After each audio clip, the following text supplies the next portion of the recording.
ఖమ్మం జిల్లాలో భానుడు ఉగ్రతాండవం చేస్తున్నాడు. వేడిగాలులకు వేసవి తీవ్రతకు జనం అల్లాడిపోతున్నారు. ఖమ్మం జిల్లాలో వేసవి తీవ్రతపై మరింత సమాచారాన్ని మా ప్రతినిధి శ్రీధర్ అందిస్తారు. ఖమ్మంలో భానుడు ఉగ్రతాండవం చేస్తున్నాడు. 40 నుంచి 45 డిగ్రీల వరకు ఉష్ణోగ్రతలు నమోదవుతున్నాయి. వేసవి అంటేనే ఖమ్మం జిల్లా గుర్తొస్తుంది. ప్రతి ఏడాది ఖమ్మంలో అత్యధిక స్థాయిలో ఉష్ణోగ్రతలు నమోదవుతుంటాయి. ఉమ్మడి ఖమ్మం జిల్లా వ్యాప్తంగా కూడా వేడి గాలులు వడగాలులతో జనం అల్లాడిపోతుంటారు. ఇళ్ల నుంచి బయటికి రావాలంటేనే, కాలు కదపాలంటేనే జనం భయపడాల్సిన పరిస్థితి ఖమ్మం జిల్లాలో ఉంటుంది. ఈ ఏడాది కూడా అదే పరిస్థితి.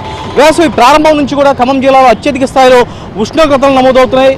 ఈ వేడి గాలులకు, ఈ వేసవి తీవ్రతకు జనం ఎవరు కూడా ఇళ్ల నుంచి బయటికి రావాలని పరిస్థితి, భయపడాల్సిన పరిస్థితి ఉంది. మరోపక్క వైద్యులు కూడా చెప్తున్నారు, వేడి గాలులను, వేసవి తీవ్రతను తట్టుకునేందుకు కనీస జాగ్రత్తలు తీసుకోండి. అత్యవసర పరిస్థితులు ఉంటేనే బయటికి రండి ఇళ్ల నుంచి, లేదా ఉదయం సాయంత్రం వేళల్లో మాత్రమే బయటికి రండి.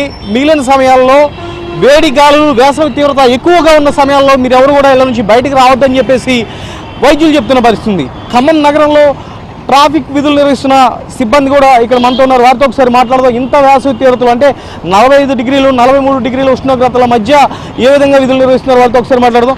ఇంత వేడి, చాలా వేడి గాలులు మనం చూస్తున్నాం. ప్రతి ఏడాది కూడా మనకి ఖమ్మం జిల్లాలో వేసవి తాకిడి ఎక్కువగా ఉంటుంది. ఈ ఏడాది కూడా అదే పరిస్థితి ఉంది. ఇంత వేసవిలో విధులు నిర్వహించే పరిస్థితి కష్టంగా ఉంది. ఏం చేస్తున్నారు, ఎటువంటి జాగ్రత్తలు తీసుకుంటున్నారు? ముఖ్యంగా ట్రాఫిక్ రద్దీ ఉన్న ప్రదేశాల్లో మా ట్రాఫిక్ ఆఫీసర్స్ ఆదేశాల ప్రకారం ట్రాఫిక్ జామ్ అయినప్పుడు నీడపట్టు నుండి ట్రాఫిక్ జామ్ అయినప్పుడు బయటకు వచ్చి క్లియర్ చేస్తున్నాం. మధ్యాహ్నం పూట ముఖ్యంగా ప్రజలు ఎవరు కూడా అత్యవసర పరిస్థితులు ఉన్న వాళ్ళే రావాలండి. అత్యవసర పరిస్థితులు లేని వాళ్ళు, వృద్ధులు, చిన్నపిల్లలు రావద్దు. ఏదన్నా పని ఉంటే ఒక 5 గంటల తర్వాత, చల్లబడిన తర్వాతనే రావాలి తప్ప ఈ ఎండ తీవ్రత తట్టుకోలేని పరిస్థితి ఉంది. మేము కూడా వాటర్ తాగుకుంటూ, మజ్జిగ క్యారీ చేస్తూ, మా హెల్త్ పరంగా జాగ్రత్తలు తీసుకుంటూ, మా ట్రాఫిక్ ఏసీపీ గారు, సిఐ గారు వాళ్ళు ఇచ్చే ఆదేశాల ప్రకారం మేము డ్యూటీ నిర్వహిస్తున్నాం సార్.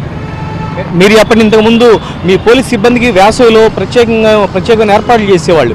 అంటే మీకు మాస్కులు ఇవ్వడం కానీ, లేదా క్యాప్లు ఇవ్వడం దగ్గర నుంచి, తర్వాత మీకు మజ్జిగ ప్యాకెట్లు ఇవన్నీ కూడా అందజేయడం జరిగింది. ఈ ఏడాది ఆ పరిస్థితి ఉందా? ఇంకా ఎప్పుడు ఇంతకుముందు కంటే ఎండలు బాగున్నాయండి ఈ సంవత్సరం.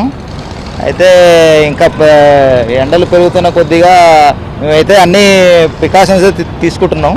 వాటర్ బాటిళ్ళు ఇంకా అయితే ఇంకెవరైతే ఇంకా ప్రొవైడ్ చేయలేదు. ఇంకా పనులకు వెళ్ళినా సరే ఆ ప్రాంతాల్లో అక్కడ వాళ్ళకి వడదెబ్బకు గురై, డీహైడ్రేషన్కి గురై వాళ్ళు ఆసుపత్రులు పాల్గొతున్న పరిస్థితి మనకు కనబడుతుంది. గత ఏడాది, అంతకుముందు గడిచిన ఒక 3 ఏళ్ల కాలంలో మనం చూస్తే ఖమ్మం జిల్లా వ్యాప్తంగా కూడా పెద్ద ఎత్తున వడదెబ్బ మృతుల సంఖ్య కూడా పెరిగింది. చాలామంది వడదెబ్బ చనిపోయిన వారు మనకి ఖమ్మం జిల్లా వ్యాప్తంగా ఉన్నారు. ఈ ఏడాది కూడా కనీస జాగ్రత్తలు తీసుకోకపోతే, ఈ వ్యవసాయానికి సంబంధించిన జాగ్రత్తలు తీసుకోకుండా నిర్లక్ష్యంగా ఉంటే మాత్రం ఈ ఏడాది కూడా అదే రకమైన పరిస్థితి కనపడుతుంది. అదే రకమైన పరిస్థితి వచ్చే అవకాశం ఉందని చెప్పేసి డాక్టర్లు హెచ్చరిస్తున్నారు. తర్వాత వాతావరణ శాఖ అధికారులు కూడా హెచ్చరికలు జారీ చేస్తున్న పరిస్థితి ఉంది. ఎవరు కూడా బయటికి రావద్దు, ఇళ్ళ నుంచి బయటకు రావద్దు, కనీస జాగ్రత్తలు తీసుకోండి.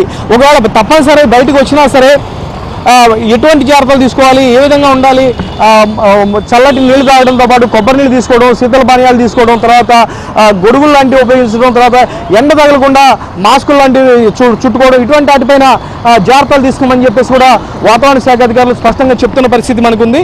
జిల్లా వ్యాప్తంగా కూడా ఇదే పరిస్థితి. అండ్ ఎట్లా ఉంది ఈ సంవత్సరం వేసవి? ఎట్లా ఉంది? ఎండ మాత్రం చాలా ఘోరంగా, విపరీతంగా ఉందండి.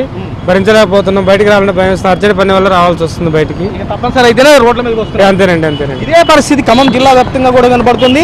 ప్రజలు ఎవరు కూడా బయటికి రాలేకపోతున్నారు. బయటికి రావాలంటేనే, కాలు కదపాలంటేనే భయపడుతున్న పరిస్థితి మనకి ఖమ్మం జిల్లాలో కనిపిస్తుంది.